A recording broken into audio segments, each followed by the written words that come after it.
Bienvenue sur Africa 24 dans cette nouvelle édition du Non-Stop Info au sommaire de l'actualité. Candidat Zanaï situe les responsabilités des événements des 1er et 2 mai au Bénin. L'ancien ministre de la Défense du président Patrice Talon demande justice pour les victimes de ces violences post-électorales. Hausse du niveau d'endettement sur le continent, un niveau qui est passé de 36% à 51% depuis 2013. La Banque mondiale alerte sur les conséquences sur la pauvreté.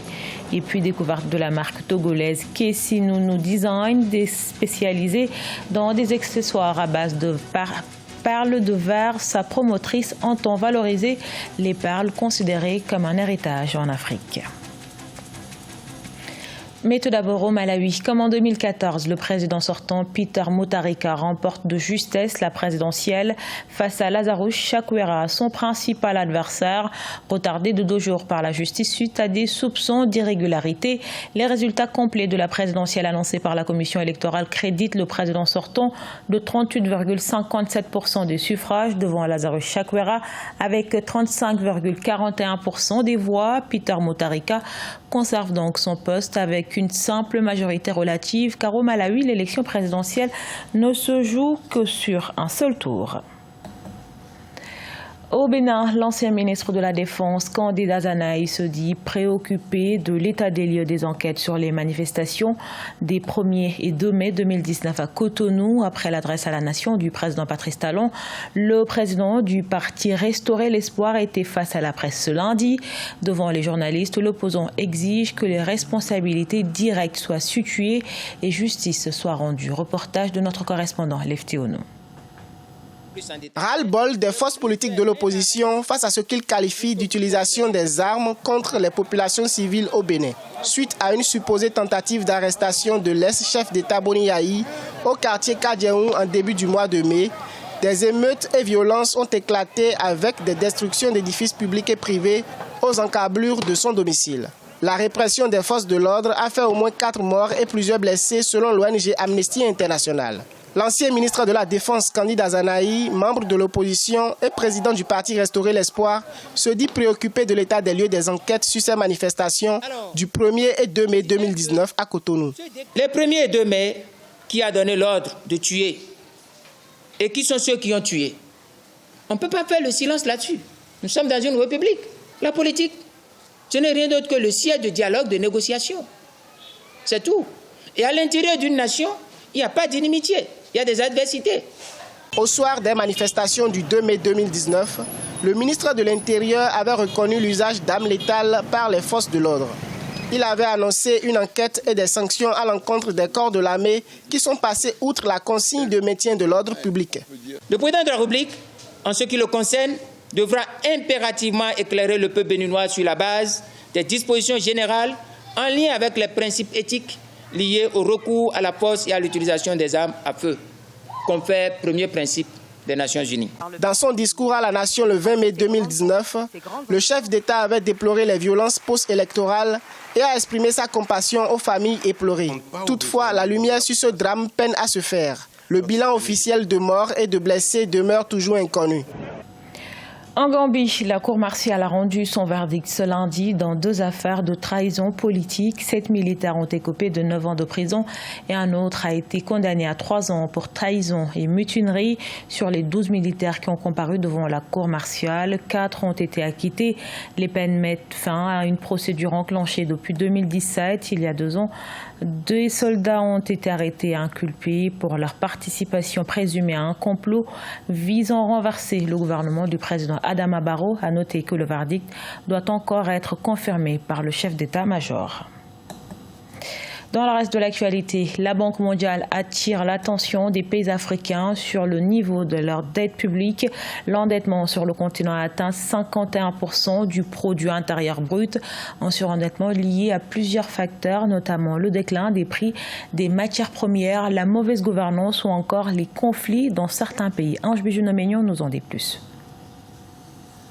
Le surendettement des pays africains pousse la Banque mondiale à tirer la sonnette d'alarme. Selon une étude réalisée par l'institution financière, la dette publique des pays les plus pauvres a grimpé de 36% à 51% du produit intérieur brut depuis 2013. Une situation qui met en péril la capacité de ces pays à investir dans des projets d'infrastructures et des services comme la santé et l'éducation.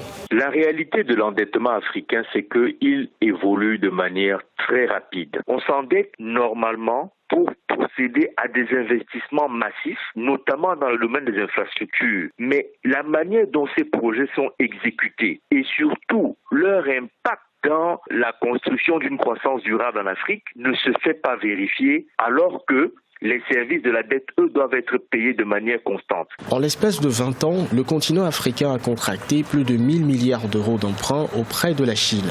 Or, selon la Banque mondiale, 413 millions d'Africains vivent avec moins d'1,90 $ par jour. Les partenaires de l'Afrique ont à nouveau alerté le continent pour qu'il y ait un endettement un peu plus maîtrisé et surtout que la frénésie au recours au marché, au recours à l'endettement, soit un peu plus calmé et un peu plus rationalisé. L'endettement des pays africains est imputable à plusieurs facteurs comme le déclin des prix des matières premières, la mauvaise gouvernance et les conflits, entre autres. Dans l'optique d'améliorer la gestion d'entreprises au sein des petites et moyennes entreprises au Bénin, l'entreprise Magmatel propose des solutions innovantes, un ensemble de solutions reposant sur le numérique opérationnel grâce à un kit de base magnétique. Plus de détails dans ce sujet de notre correspondant Lefté Ono. Au Bénin, les entreprises ont la possibilité d'accéder via Internet à plusieurs outils de gestion d'entreprises professionnelles grâce à l'intelligence économique. L'entreprise dénommée Magmatel fait la promotion de ces outils de gestion. L'idée a germé au terme de 10 ans de recherche et développement. Magmatel favorise la gestion du système d'information des entreprises et des particuliers par le biais du programme élargi de distribution informatique et Internet Net2All.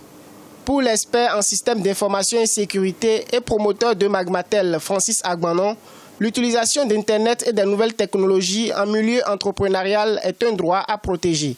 Avec notre plateforme Network Business, je peux avoir la facilité de travailler dans plusieurs entreprises, de collaborer avec plusieurs entreprises. Désormais, avec cette plateforme, le client qui va dans une entreprise est connu et reconnu. L'écosystème mis en œuvre par l'entreprise Magmatel compte plus d'une centaine de membres. Il est composé de plusieurs services orientés vers les métiers d'entreprise. Les services sont opérationnels grâce à un kit de base magnétique. Je prends la communauté éducative et culturelle. Le service de base est Antarus.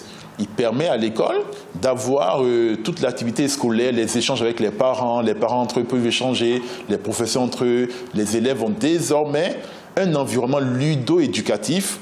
L'entreprise Magmatel regroupe une trentaine d'intégrateurs de systèmes, de commerciaux et distributeurs dans la sous-région. Le promoteur Francis Agbanon entend mettre en place la plateforme Net2All à tous les niveaux d'entreprise. Aussi souhaiterait-il s'investir pour développer le e-cash, moyen de paiement numérique.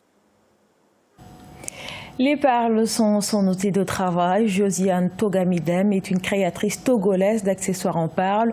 Autodidacte, l'artiste a aujourd'hui sa marque Kessinu Design qui valorise les perles considérées comme un héritage en Afrique. Découverte avec notre correspondante MFA Kofi.